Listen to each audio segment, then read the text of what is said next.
The studio buzzed with an energy that felt brighter than usual as Guy Fieri burst onto the set of The View, arms raised, flashing his trademark grin like he'd just walked into a stadium instead of a daytime talk show.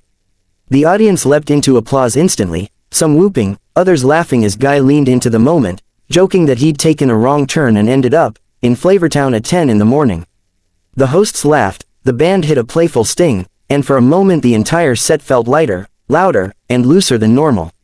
Whoopi Goldberg welcomed him warmly, joking that he might be the only guest who could outshine the studio lights with his shirt alone. Guy laughed, tugging at his collar and saying if daytime TV wanted flavor, he was happy to deliver.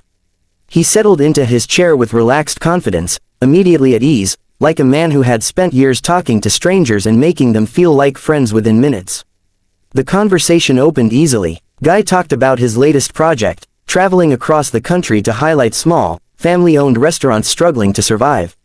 He spoke passionately about cooks who worked 14-hour days, about immigrant families who poured generations of tradition into a single dish, about diners that became community hubs in towns that didn't have much else. As he talked, his voice softened, losing its television bravado and settling into something sincere. These folks don't want pity, he said. They want respect. They want people to see what they do and why it matters. The audience applauded warmly. Sonny Hostin nodded, commenting on how food could be a powerful connector across cultures. Anna Navarro joked about how Guy had single-handedly made her hungry before noon. Laughter rolled through the room again, easy and unforced. Joy Behar listened quietly, flipping through her notes, her expression unreadable. She smiled occasionally, but there was a sharp attentiveness behind her eyes. As Guy wrapped up a story about a diner owner who kept cooking even after losing his home, Joy leaned forward slightly, resting her elbows on the table. "That's all very touching," she said, her tone measured. "But let's be honest for a second. The shift was subtle, but it was there." Guy looked toward her, still smiling, ready for banter. "Your brand," Joy continued, "is also about excess. Big portions, over-the-top indulgence, fried this, smothered that. Don't you think that sends the wrong message?" The audience murmured softly. Guy blinked, surprised, but didn't bristle. "I think it sends a joyful one," he replied. "Food is celebration. People don't tune in to be judged, they tune in to feel good." Joy raised an eyebrow. "But with the platform you have, don't you think you have a responsibility to promote healthier values?" Guy's grin faded just a fraction, replaced by something more grounded. "I promote choice," he said, "in respect for people who work hard and enjoy their lives." Joy shook her head slightly. "That sounds like avoiding accountability."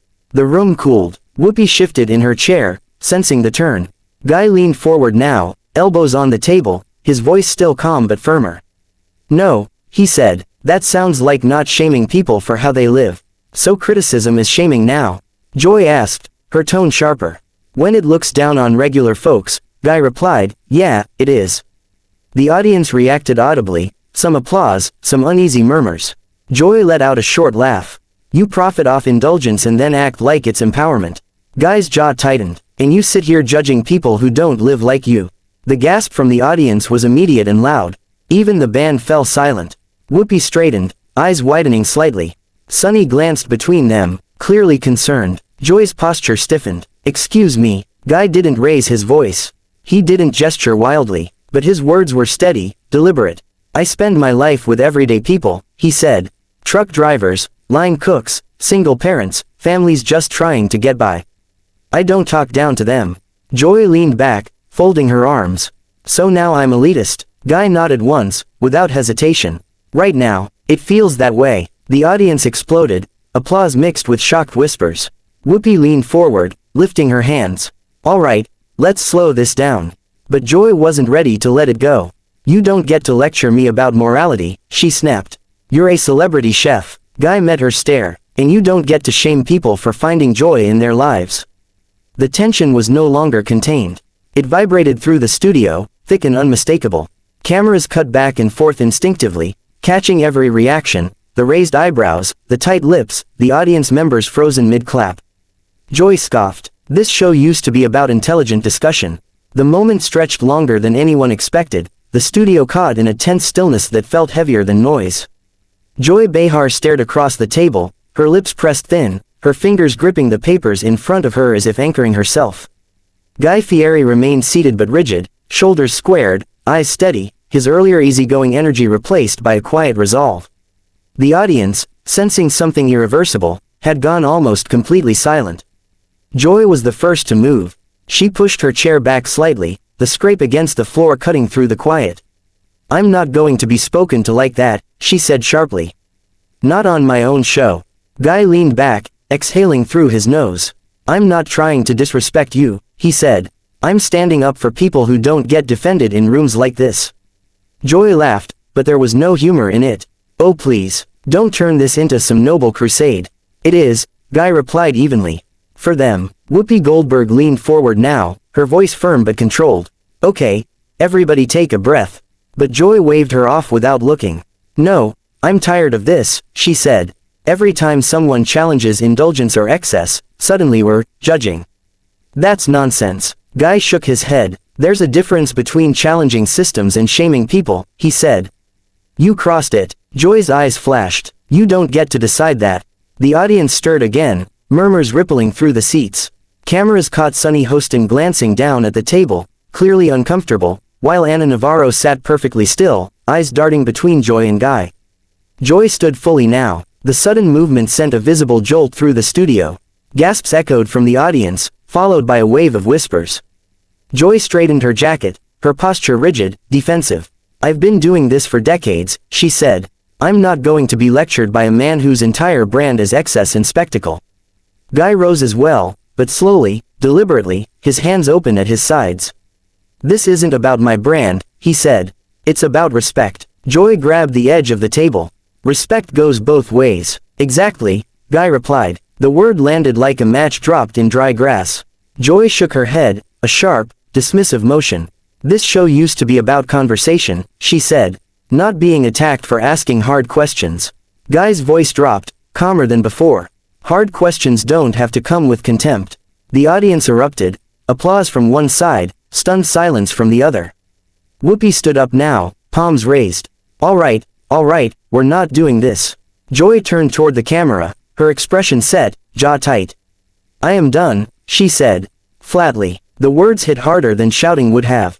Gasps rang out as Joy reached up and unclipped her microphone, the soft snap amplified in the sudden quiet. She placed it carefully on the table, next to her papers, as if making a statement without raising her voice.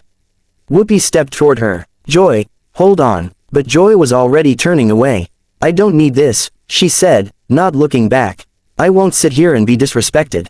Her heels clicked sharply against the floor as she walked toward the edge of the set. The cameras followed instinctively, catching every step, every rigid line of her posture. Producers rushed into frame, whispering urgently into headsets, but Joy didn't slow down. The audience was on its feet now, some applauding, others stunned into silence. No one quite knew how to react to what they were seeing. This wasn't a playful walk-off. This wasn't a dramatic tease. This felt final. Guy stood frozen for a moment, eyes fixed on the empty chair Joy had left behind. He swallowed, visibly shaken, then turned toward the audience. "I didn't come here to fight," he said quietly. "I came here to stand up for people who don't get judged from behind a desk." The applause that followed was loud but conflicted, charged with adrenaline and disbelief. Whoopi rubbed her forehead, exhaling slowly as if trying to steady the entire room. She turned toward the camera, choosing her words carefully. "We're going to take a break," she said. "Please." The screen faded to commercial, but the studio exploded the second the lights dimmed. Crew members flooded the floor, producers talking over one another, audience members buzzing with overlapping reactions. Some stood stunned, others animatedly replaying the exchange to anyone who would listen. Backstage, Joy walked briskly down the hallway, her face tight, eyes forward. A producer called after her, but she didn't turn around. She didn't slow. Whatever decision she'd made, it had already hardened into resolve.